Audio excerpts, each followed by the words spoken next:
Please subscribe to Facetv Africa and turn the notification on. Facetv Africa, ẹ jọ̀ọ́, subscribe, hete. Face TV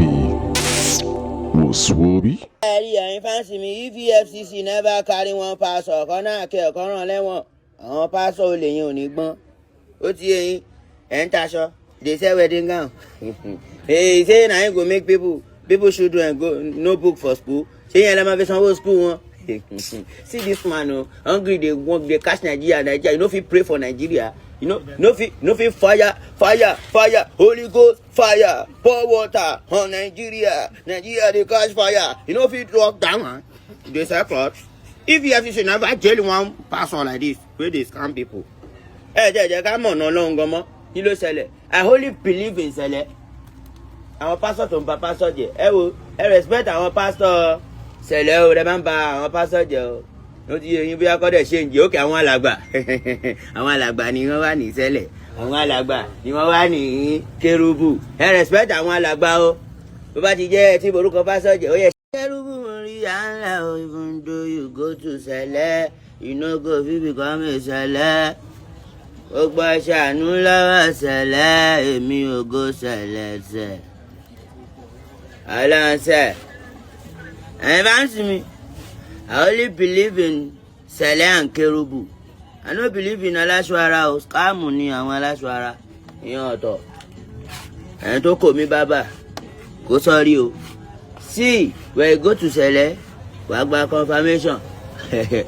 ṣẹlẹ̀ gẹ ilẹ̀ àánú. Kerubu gẹ ilẹ̀ àánú yes o ó dàbí tó bá dé Mẹ́kà ó máa rí ilẹ̀ àánú wá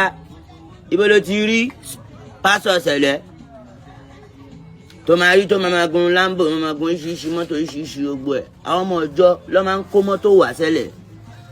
lọ Kerubu náà àwọn ọmọ pásọ̀ ṣẹlẹ̀ tó máa rí tó máa gun Lambo máa gun oríṣiríṣi mọ́tò oríṣiríṣi gbogbo ẹ̀ àwọn ọmọ ọjọ́ ló máa ń kó mọ́tò wá ṣẹlẹ̀ lọ Kerubu náà àwọn ọmọ ọjọ́ ló máa ń kó mọ́tò lọ Kerubu àwọn pásọ wọn máa ń ṣiṣẹ́ fún wọn ni bẹ́ẹ̀ náà ni àwọn àfa àwọn mọ́ọ̀mù àwọn máàmù àwọn àfa wa wọ́n máa ń fà ajá fún wa ni when they pray for you you make it ẹ̀yin aláṣọ ara pásọ ẹ̀yin lẹ́yìn aláṣọ ara pásọ kò dé tear Rolls Royce he dey collect offering he dey do this he dey collect ṣé àwọn ọmọ ọjọ́ dey drive okada call church pastor dey drive Range Rover Belive how na make una dey do like how those ṣẹlẹ̀ dey do wọ́n gbọ́ ṣẹlẹ̀ dey drop òróró now you dey sell òróró ṣẹlẹ̀ ń gbọ́ ṣẹlẹ̀ lọ́fẹ̀ẹ́ ni Kerubu ń gbọ́ ṣẹlẹ̀ lọ́fẹ̀ẹ́ wọ́n ń gbòòrò lẹ̀ lọ́fẹ̀ẹ́ ẹ̀yin ta ni aláṣọ ara pastor why you sell and dey use soccer bó bá jẹ̀bùjẹ́ bọ́n ló mú dọ́wọ́ and gun and soccer ìdè híjọ tó bá súnmọ́ soccer tí soccer bá súnmọ́ ẹ wàá gan mọ́ná.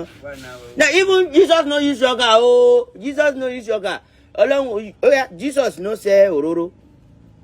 Jesus ẹ nà kó táṣọ ọlọ́run ò tó Jesus ẹ wò ẹ̀yin fáǹsì mi ẹ máa lọ ṣẹlẹ̀ o ẹ kọ́ àwọn ọmọ yín lọ ṣẹlẹ̀ àti Kerubu o ṣé ń gbọ́ ṣé láwọn aláṣọ ara yẹn ó di tiwọn boko bàbá yìí adáhùn ṣe làwa wàwá ẹ mọ̀ gbọ́dọ̀ ti wálẹ̀ tí wọ́n ń tẹfá